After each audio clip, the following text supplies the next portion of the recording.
যদি ইসলামিক আইন বাস্তবায়ন হতো, আজ কেউ কুরআন ও নবীকে নিয়ে কটূক্তি করার সাহস পেত না। বাংলাদেশে সহ পৃথিবীর বিভিন্ন দেশে সাম্প্রতিক ইসলাম ও মহানবী হযরত মুহাম্মদ সাল্লাল্লাহু আলাইহি সাল্লামকে নিয়ে অবমাননাকর মন্তব্য, কটূক্তি ও ব্যঙ্গ করার মতো দুঃখজনক ঘটনা বেড়েই চলছে। সামাজিক যোগাযোগ মাধ্যমে এক শ্রেণীর মানুষ নির্ভয়ে ইসলাম বিরোধী কথা বলছে, কখনো কোরআনের বাণী নিয়ে উপহাস করছে, আবার কখনো প্রিয় নবী সাল্লাল্লাহু আলাইহি সাল্লামের নাম নিয়ে বিদ্বেষ ছড়াচ্ছে। এইসব ঘটনার পর মুসলিম সমাজে ক্ষোভের আগুন জ্বলে উঠছে, কিন্তু আইনগতভাবে ন্যায় বিচার পাওয়া খুবই সীমিত। অধিকাংশ ক্ষেত্রেই এসব অপরাধীরা কিছুদিন পর ছাড় পেয়ে যায়। কেউ মত প্রকাশের স্বাধীনতার আড়ালে লুকিয়ে যায়, আবার কেউ প্রভাবশালীদের আশ্রয় থেকে রেহাই পেয়ে যায়।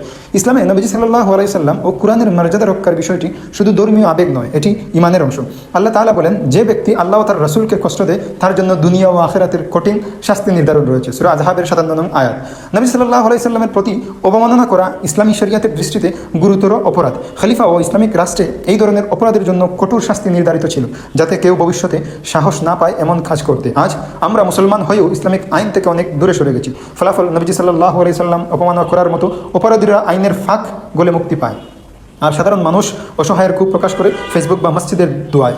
যদি ইসলামিক শরিয়ার বিধান বাস্তবায়ন থাকতো, তবে কেউ কুরআন, ইসলাম বা নবীজি সাল্লাল্লাহু আলাইহি সাল্লামের নাম নিয়ে কটূক্তি করার সাহস পেত না।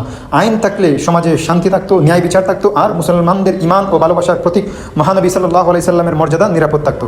আজ সময় এসেছে আমরা যেন শুধু প্রতিবাদ না করে ইসলামের প্রকৃত আইন, ন্যায় ও শাস্তির ব্যবস্থা ফিরিয়ে আনার চেষ্টা করি। কারণ ইসলামিক আইন কেবল শাস্তির জন্য নয়, এটি সমাজে শৃঙ্খলা, ন্যায় বিচার এবং মানবতার প্রকৃত রূপ প্রতিষ্ঠাতা করে।